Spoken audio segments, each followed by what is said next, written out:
근데 여러분들이 아셔야 될 거는 여러분들의 기초대사량이 그렇게 높지 않다는 겁니다. 실제 기초대사량은 여러분의 에 달려있어요. 아마 대다수 분들은 인바디에서 나오는 기초대사량보다 실제 기초대사량이 낮을 확률이 높아요. 그래서 막 내가 손발이 차다거나 아니면 운동을 해도 땀이 잘 안 난다거나 하는 분들은 아마 인바디 기초대사량보다 실제 기초대사량이 낮을 확률이 높아요. 저는 10,000명 이상의 다이어트 커뮤니티를 운영하고 있고요. 운동 강사들 대상으로 다이어트 강의를 하고 있습니다. 또한 다이어트 식단 브랜드 틴키토와 무설탕 한식 브랜드 제로밥상을 운영하고 있습니다. 다이어트가 어렵다고요? 제가 평생 날씬한 몸으로 살게 해드리겠습니다.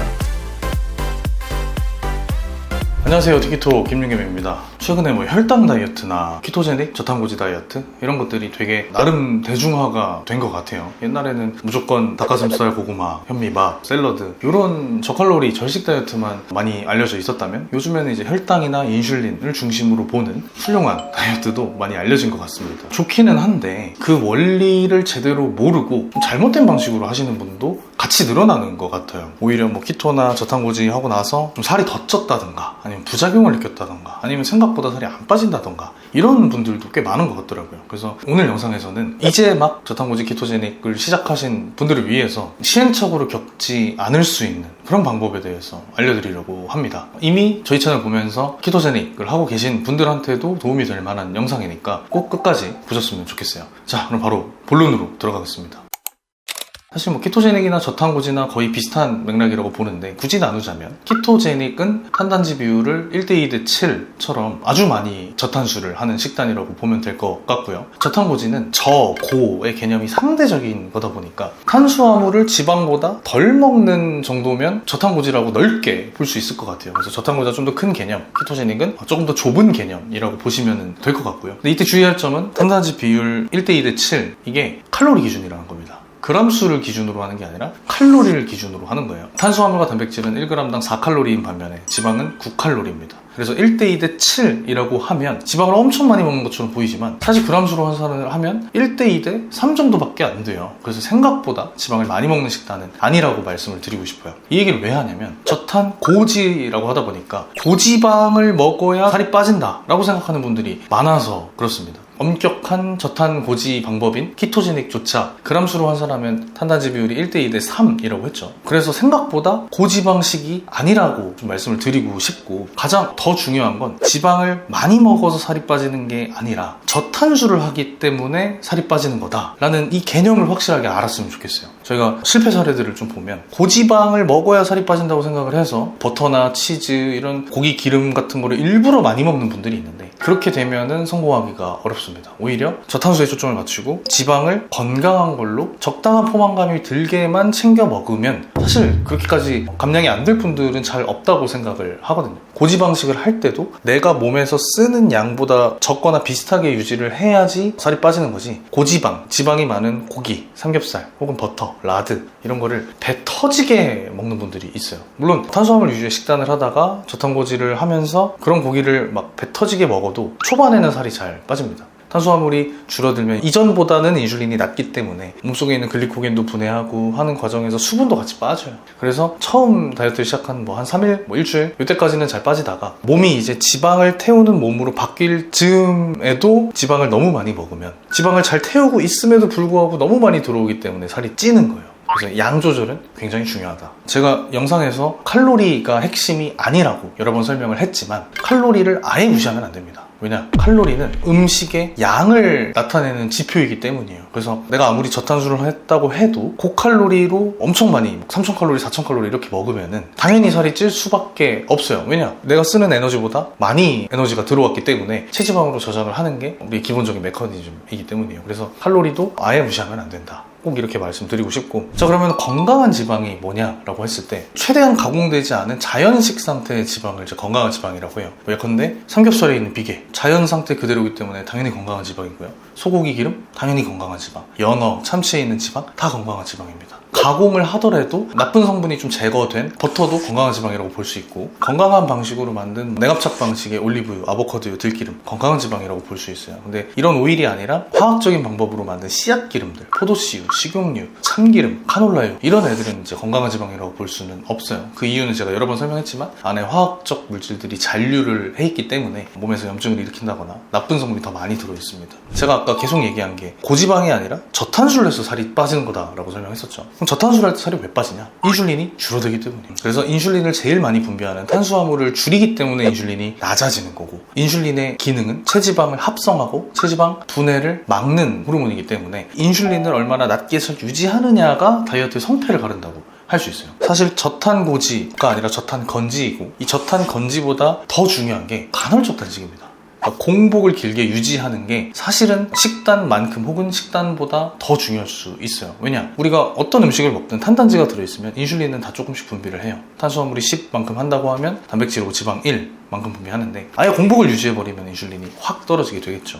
그리고 간헐적 단식 시간을 16시간, 18시간, 20시간 이렇게 길게 유지를 하면 음식이 안 들어오기 때문에 인슐린이 낮은 상태가 길게 유지되고, 그만큼 지방이 분해될 시간을 오래 확보하기 때문에 살 빼는데 훨씬 유리할 수밖에 없어요. 그래서 저는 식단만큼 혹은 식단보다 더 중요한 게 간헐적 단식이다 라고 이야기를 하고 싶고요. 근데 간헐적 단식을 하는 사람들이 제일 많이 저지르는 실수가 간헐적 폭식입니다. 공복을 잘 유지해도 한 번 먹을 때 너무 많이 먹으면 당연히 아까 얘기한 내가 쓰는 에너지보다 섭취한 에너지가 더 많아질 수밖에 없고, 그렇게 되면은 살이 어느 정도는 찔 수밖에 없어요. 근데 물론 24시간 단식처럼 긴 시간 공복을 유지하면 그 24시간 동안 지방을 잘 태워가지고 폭식으로 한 끼를 먹어도 살이 안 찌거나 오히려 빠지는 경우도 있긴 있을 거예요. 분명히 이 간헐적 단식의 이점을 완벽하게 가지고 가려면 단식 이후에 먹는 식단이 굉장히 중요하다. 자연식 위주로 저탄 건지로 드시면 아마 다이어트 효과가 극대화될 겁니다. 내가 저탄건지나 간헐적 단식이 안 맞다고 느꼈던 분들도 한 2주 정도만 적응을 하면 아마 지방을 잘 태우는 몸으로 바뀌게 될 거예요. 그 2주를 얼마나 지혜롭게 잘 견디느냐가 다이어트의 성패를 가른다고 할 수 있습니다. 그리고 간헐적 단식을 하려고 할 때 가장 많이 걱정하는 게, 이것도 결국 절식 다이어트처럼 적게 먹어서 기초대사량 저하로 이어지지 않느냐라는 걱정을 많이 하시더라고요. 여기에 대해서 답을 잘 드리면, 일단 간헐적 단식은 그냥 아예 아무것도 안 먹는 거는 아니에요. 식사가 한 끼 혹은 두 끼를 하기 때문에 이 한 끼와 두 끼에서 양질의 식사로 나한테 필요한 양만큼 잘 챙겨 먹으면 기초대사량 저하는 일어나지 않습니다. 오히려 공복 시간이 길고 그 시간 동안 체지방을 잘 태우기 때문에 기초대사량이 더 늘어난다고 보는 게 맞아요. 왜냐? 기초대사량이란 건 결국에 내가 운동하지 않고 활동하지 않을 때 몸에서 얼마나 많은 에너지를 사용하느냐를 두고 기초대사량이라고 하는데, 이 공복이 긴 동안 체지방을 에너지로 잘 태우는 몸이 되기 때문에 오히려 기초대사가 늘어난다고 보는 게 맞죠. 그리고 여러분들이 걱정하는 것처럼 기초대사량이 쉽게 떨어지지 않습니다. 왜냐? 널리 알려진 이론으로는 내 몸의 기초대사량보다 적은 양을 먹을 때 기초대사량이 이걸 맞추기 위해서 점점 줄어드는 거라고 이제 알려져 있는데, 저도 여기 동의를 하고요. 근데 여러분들이 아셔야 될 거는 여러분들의 기초대사량이 그렇게 높지 않다는 겁니다. 다들 인바디를 측정해서 인바디에 있는 기초대사량이 내 기초대사량이라고 생각을 하는데, 정확히 말하면 사실은 그렇지 않아요. 인바디는 근육량과 체지방량을 기준으로 기초대사량을 공식에 맞춰서 계산한 거기 때문에 실제 기초대사량을 알 수는 없습니다. 실제 기초대사량은 여러분의 갑상선과 부신 기능에 달려있어요. 갑상선 호르몬이 얼마나 정상적으로 잘 활동을 하고 부신 호르몬이 얼마나 정상이냐에 따라서 기초대사량이 결정되는 거지, 근육이 많고 체지방이 많다고 기초대사량이 높지는 않습니다. 이거는 사실 연구 결과를 확인하지는 못했지만 아마 대다수 분들은 인바디에서 나오는 기초대사량보다 실제 기초대사량이 낮을 확률이 높아요. 왜냐면 현대인들은 스트레스, 수면 부족 이런 거에 너무 많이 노출되어 있어서 기본적으로 부신 기능이 떨어져 있고, 갑상선 기능 저하까지는 아니더라도 갑상선 호르몬 기능이 조금 떨어져 있는 분들이 굉장히 많습니다. 그래서 막 내가 손발이 차다거나 아니면은 운동을 해도 땀이 잘 안 난다거나 하는 분들은 아마 인바디 기초대사량보다 실제 기초대사량이 낮을 확률이 높아요. 갑상선 호르몬이 제대로 작동하지 않을 때 그런 증상이 나타나기 때문이에요. 그래서 저희가 막 느린 대사, 빠른 대사 얘기도 되게 많이 했었죠. 근데 실제로 바이오컴에서 모발 미네랄 검사를 해보면 느린 대사인 분들이 굉장히 많습니다. 특히 여성분들, 30대 이후의 여성분들 중에는 느린 대사가 굉장히 많아요. 그분들은 인바디 기초대사량보다 훨씬 낮은 기초대사량을 갖고 있을 확률이 높기 때문에 내가 적게 먹어서 기초대사량이 떨어질 걱정은 사실 안 해도 됩니다. 오히려 인바디에 맞춰서 먹으면 살이 더 찔 수도 있어요. 아무튼 정리를 하자면 다이어트에 있어서 가장 효율적인 방식은 간헐적 단식을 해서 공복 시간을 확보하고 그동안 지방이 잘 타게 만들어주고, 그 이후에 한 끼 혹은 두 끼의 식사에서 자연식 유지의 저탄 건지를 하는 거다. 이 두 가지가 결합이 되면 살이 정말 잘 빠집니다. 정말 놀랍도록 빠지는 걸 볼 수 있을 텐데, 문제는 원래 간헐적 단식과 저탄수를 안 하던 분들은 이 방식에 적응하는데 시간이 좀 걸려요. 원래 건강한 사람들은 체지방을 활발 태워서 에너지를 쓰게 돼 있는데, 탄수화물 식사를 되게 빈번하게 하루 3끼, 4끼 이렇게 하셨던 분들은 그 지방을 태우는 기능이 많이 떨어져 있어요. 이중이 높아서 그 기능을 억제하기 때문이에요. 그래서 우리 몸이 탄수화물 위주의 에너지를 쓰는 상태에서 체지방을 꺼내 쓰는 몸으로 바뀌는 데까지 이 기간을 적응하는 게 굉장히 중요한데, 그 기간이 제가 볼 때는 보통 2주 정도 걸립니다. 물론 대사가 많이 안 좋은 사람들은 3주 혹은 뭐 한 달 이상이 걸릴 수도 있지만, 보편적인 사람들은 다 2주면은 체지방을 잘 태우게 적응하는 것 같아요. 그래서 저는 골든타임, 이 2주를 잘 지키는 게 다이어트의 성패를 가른다고 생각을 합니다. 물론 이게 처음에 하면은 배고프고 힘들고 힘없고 하니까 금방 포기를 하는데, 금방 포기하지 않을 수 있는 방법이 있어요. 그게 뭐냐면 다 같이 하는 거예요.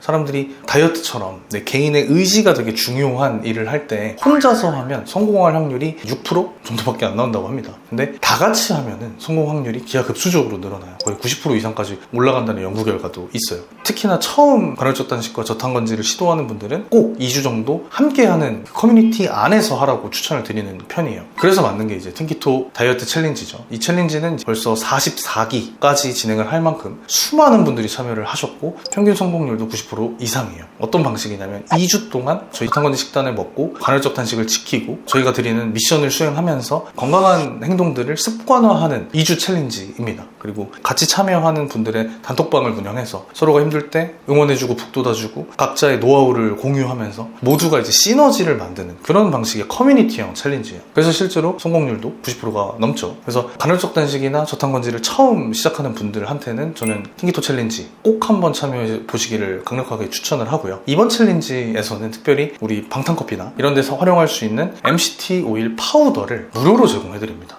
헬스하우스라는 키토 친화적인 식품 브랜드에서 저희한테 협찬을 해주시기로 했어요. 선착순 30명 제한으로 MCT 오일 파우더를 무료로 제공해드리니까 이번 기회에 간헐적 단식, 저탄건지 성공 노하우도 배워가시고 오랫동안 지속할 수 있도록 습관화, 포기하고 싶을 때 동료들의 도움을 받아서 적응하는 그런 기간을 꼭 가져보셨으면 좋겠습니다. 이번 챌린지는 7월 17일까지만 신청을 받고요. 아마 다음 기수에는 헬스하우스에서 주는 사은품이 없을 예정이니까 꼭 놓치지 말고 선착순 30명 빠르게 신청해서 다 받아가셨으면 좋겠습니다.